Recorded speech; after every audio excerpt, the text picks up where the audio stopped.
ఆంధ్రప్రదేశ్ రాష్ట్ర రాజధాని అమరావతి పనులు శరవేగంగా కొనసాగుతున్నాయి.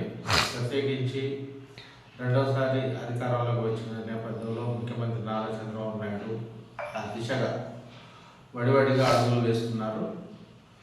ఉమ్మడి ఆంధ్రప్రదేశ్లో సైబరాబాద్ను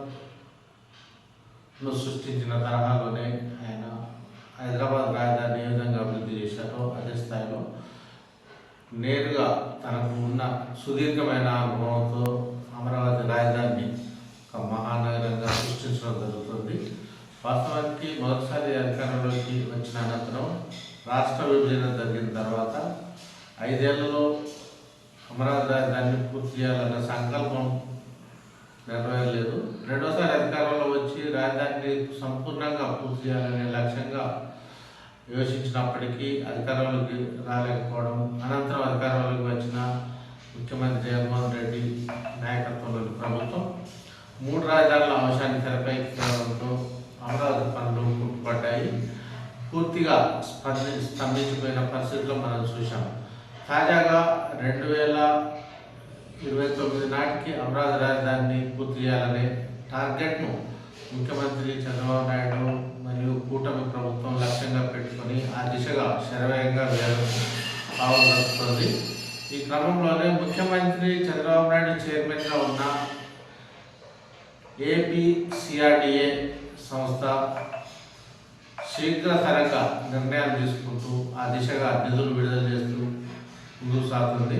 ఇటీవల కాలంలో అమరావతి రాజధానికి సంబంధించి రాష్ట్ర మంత్రివర్గం కీలకమైన నిర్ణయాలు తీసుకోవడం జరిగింది.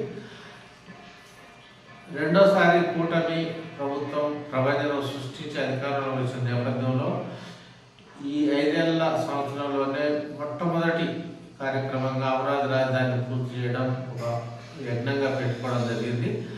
అనంతరం రెండవ ప్రాధాన్యత పోలవరం ప్రాజెక్టు వాళ్ళని సంకల్పించారు.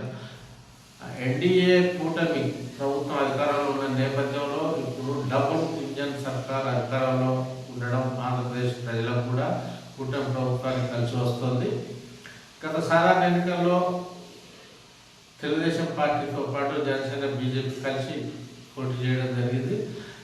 లక్కీగా దేశంలో కూడా ఎన్డీఏ ప్రభుత్వం అధికారంలోకి రావడంతో భారత ప్రధానమంత్రి నరేంద్ర మోడీ కూడా అనూహ్యమైన రీతిలో ఆంధ్రప్రదేశ్ అభివృద్ధికి, అమరావతి రాజధాని నిర్మాణానికి దండిగానే నిధులు విడుదల చేస్తూ సంపూర్ణమైన సహకారాన్ని అందిస్తూ వస్తున్నారు. ఈ క్రమంలోనే తాజాగా సమావేశమైన ఏపీసీఆర్డీఏ అంటే Andhra Pradesh capital region development authority సంస్థ ముఖ్యమంత్రి చంద్రబాబు నాయుడు ఆధ్వర్యంలో జరిగిన సమావేశంలో అనేక కీలకమైన నిర్ణయాలు తీసుకోవడం జరిగింది. ఇది అత్యంత కీలకమైన మలుపుగా కూడా ఏపీ ప్రభుత్వం అభివర్ణిస్తున్న సంగతి మనం చూస్తున్నాం. ముఖ్యంగా ఇటీవల ఏపీ క్యాబినెట్ అనేక నిర్ణయాలను రాజధానికి సంబంధించి తీసుకోవడం జరిగింది. వాటిని ఏపీసీఆర్డీఏ సమావేశంలో కూలంకషంగా చర్చించి వాటిని ఆమోదించడం కూడా జరిగిపోయింది. అయితే ఏ ప్రాజెక్టుకు ఏ పనికి ఎన్ని నిధులు కేటాయించాలనే విషయంలో కూడా ఒక స్పష్టత రావడంతో ఏపీసీఆర్డీఏ తరఫున దిశగా నిధులు విడుదలకు కూడా గ్రీన్ సిగ్నల్ ఇవ్వడం జరిగింది. ముఖ్యంగా ఇక్కడ మనం చూసుకున్నట్టయితే ఐఏఎస్ అధికారుల బంగ్లాలు రాజధాని నిర్మాణంలో అత్యంత కీలకమైనవి. చంద్రబాబు ప్రభుత్వం మొదటిసారి అధికారంలో వచ్చినప్పుడే దాదాపుగా 80% వరకు ఐఏఎస్ బంగ్లాల పనులు కూడా పూర్తయ్యాయి. వాటికి మిగిలిన మౌలిక వసతులు కల్పించి పూర్తి చేయాలని కూడా ఏపీసీఆర్డీఏ సమావేశంలో కీలకమైన నిర్ణయాలు తీసుకున్నారు. ఆ దిశగా దాదాపు 43,000 చదరపు విస్తీర్ణంలో మరొక 100 కోట్ల వ్యయంతో క్వాంటమ్ బిల్డింగ్ను కూడా నిర్మించాలని కూడా నిర్ణయం తీసుకోవడం జరిగింది. ఇందులో ఐఏఎస్ బంగ్లాలు ఒక 6 నెలల లోపే వినియోగంలో తేవాలనే లక్ష్యంగా పావులైన ప్రభుత్వం తాజాగా క్వాంటమ్ బిల్డింగ్ సంబంధించి కీలకమైన నిర్ణయం తీసుకోవడం జరిగింది. ఫలితంగా అమరావతి రాజధానికి ప్లస్ పాయింట్గా హైదరాబాద్లో కూడా క్వాంటమ్ వ్యాలీ ప్రత్యేకమైన ఆధునిక టెక్నాలజీతో కూడిన వసతులతో కూడిన భవనాలు నిర్మించడం జరిగింది. అదే తరహాలో ఇక్కడ కూడా అమరావతిలో కూడా క్వాంటమ్ బిల్డింగ్ను నిర్ణయించే దిశగా మొదటి అడుగు వేయడం జరిగింది. దీనికోసం 100 కోట్ల రూపాయలు కూడా కేటాయించి 2 బిల్డింగ్లను కూడా నిర్మించాలని సంకల్పించడం జరిగింది. ఇది అమరావతి రాజధాని చరిత్రలోనే క్వాంటమ్ బిల్డింగ్ అనేది హైలైట్గా నిలుస్తుంది అనడం కూడా ఇక్కడ అతిశయోక్తి కాదు. మరొక విషయం కూడా ఏపీసీఆర్డీఏ తీసుకున్న నిర్ణయాలు ఏంటంటే కేంద్ర ఆయుష్ ఆసుపత్రి అత్యున్నత స్థాయిలో ముఖ్యంగా ఒక యూనివర్సిటీని కూడా కేంద్ర ప్రభుత్వం నిర్మించేందుకు సంకల్పించడం జరిగింది. ఆ దిశగా ఒక దాదాపు 60 సంవత్సరాల పాటు లీజుకు ఇచ్చే విధంగా ఏపీసీఆర్డీఏ ఒక నిర్ణయం తీసుకోవడం జరిగింది. ఇప్పటికే అమరావతి రాజధాని పరిధిలో మంగళగిరిలో మొదటిసారి అధికారంలోకి వచ్చినప్పుడు కూటమి ప్రభుత్వ హయాంలో ఎయిమ్స్ ఆసుపత్రి కూడా రావడం జరిగింది.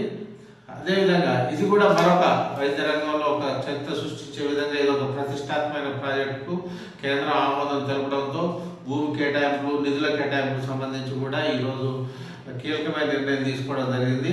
అయితే దీన్ని కేంద్ర ప్రభుత్వం కేంద్ర ఆయుష్ ఆసుపత్రి ప్లస్ యూనివర్సిటీని 750 కోట్ల రూపాయలతో నిర్మించాలని నిర్ణయం తీసుకున్న నేపథ్యంలోనే ఏపీసీఆర్డీఏ తీసుకున్న నిర్ణయానికి ఇప్పుడు ప్రాధాన్యత కూడా ఏర్పడింది. అదేవిధంగా అమరావతి రాజధానిలో అనేక విమర్శల పాలైన మరొక అంశం ఏంటంటే కొండవీటి వాగు వరదలు లోతట్టు ప్రాంతాల్లో అమరావతి రాజధానిని ఎంపిక చేశారని సరైన సాయిల్ నేల సారం కూడా సరిగా లేదంటూ గత ప్రభుత్వం ప్రతిపక్ష పార్టీలు కావచ్చు కొందరు నిపుణులు కూడా విమర్శించిన సందర్భాలను మనం చూసాం. కానీ వాటన్నిటికీ విరుగుడుగా కూటమి ప్రభుత్వం కూడా కీలకమైన నిర్ణయాలు తీసుకుంది. ముఖ్యంగా ఇక్కడ మొత్తం కొండవీటి వాగు కావచ్చు పాలవాగు కావచ్చు అలాంటి మొత్తం ఒక 6 రిజర్వాయర్ని నిర్మించాలని సంకల్పించడం జరిగింది. వాటిని శరవేగంగా పూర్తి చేసే దిశగా ఇప్పుడు నిధులు కూడా తాజాగా కేటాయించారు. మరోవైపు ఛానల్ నుంచి గుంటూరు నీటి ఛానల్ నుంచి కూడా మరొక నీటి ప్రాజెక్టు సంబంధించి దీనికి అనుబంధంగానే రాజధానికి అనుబంధంగా కూడా నిర్మించాలని కూడా తాజాగా సంకల్పించిన నేపథ్యంలోనే ఈ కార్యక్రమాలు ముఖ్యంగా రాజధానికి సంబంధించి వడివడిగా పనులు చేయడానికి కూడా ఆస్కారం ఏర్పడిందని చెప్పవచ్చు. ముఖ్యంగా గతంలో జరిగిన అవమానాలు కావచ్చు అనుభవాలు కావచ్చు 5 సంవత్సరాల్లో అమరావతి రాజధానిని నిర్మించలేకపోవడం కావచ్చు ఇలాంటి పరిణామాల పరిస్థితుల్లోనే తాజాగా తన పంథాను ఏపీ ప్రభుత్వం మార్చుకుంది. ఈ 5 సంవత్సరాల్లోనే పూర్తిగా హైదరాబాద్ తరహాలో అమరావతిని ఇంటర్నేషనల్ నగరంగా తీర్చిదిద్దేందుకు వేడివేడిగా ప్రణాళికలు రూపుదిద్దుకుంటున్నాయి. ఇప్పటికే తాత్కాలిక రాజధాని అసెంబ్లీ కౌన్సిల్ కూడా అక్కడ నడుస్తున్న పరిస్థితి మనం చూస్తున్నాము. త్వరలోనే రాష్ట్ర ప్రభుత్వ ఉద్యోగులకు ఉన్నత ఉద్యోగులకు ఎన్జిఓలకు కూడా క్వార్టర్లు దాదాపు పూర్తయిన పరిస్థితి మనం చూసాం. అవన్నీ కూడా చివరి దశలో అంటే ఒక మౌలిక వస్తువులు కల్పించి గృహప్రవేశాలు కూడా చేసే దిశగా కూడా ప్రభుత్వం కసరత్తు చేస్తుంది. అంతేకాకుండా అమరావతి రాజధాని పరిధిలో